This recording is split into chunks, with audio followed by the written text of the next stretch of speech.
defeating ISIS coming under fire from Russia, President Obama conceded at the UN his approach will take time. This is not an easy task. Leading a summit of more than 100 countries on the battle against the terror group, the president defended his plan for beating ISIS. That includes the removal of Syrian President Bashar al-Assad, a move that puts the U.S. at odds with Russia's Vladimir Putin. Defeating ISIL requires, I believe, a new leader. We are prepared to work with all countries, including Russia and Iran.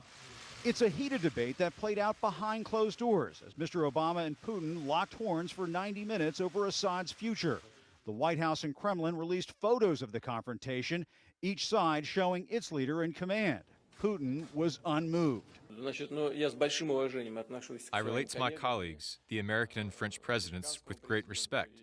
But they aren't citizens of Syria, and so should not be involved in choosing the leadership of another country.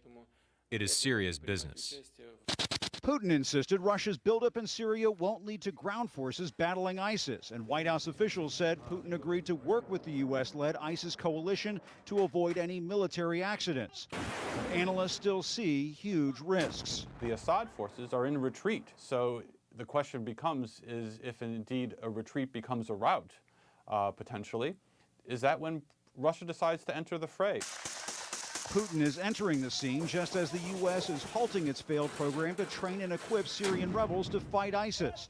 And there are more problems, namely a new congressional report finding the U.S. and its partners are struggling to control the flow of foreign fighters joining up with the terror group. 25,000 since 2011, 7,000 in the last 9 months, including an estimated 250 Americans. I think most importantly that we lack a national strategy to deal with this problem. Critics of the U.S. policy say the president's unwillingness to take on Assad, especially after he used chemical weapons, tempted Putin to intervene. He, in effect, has left a vacuum there, and President Putin, ever opportunistic, has filled it, at least for the time being.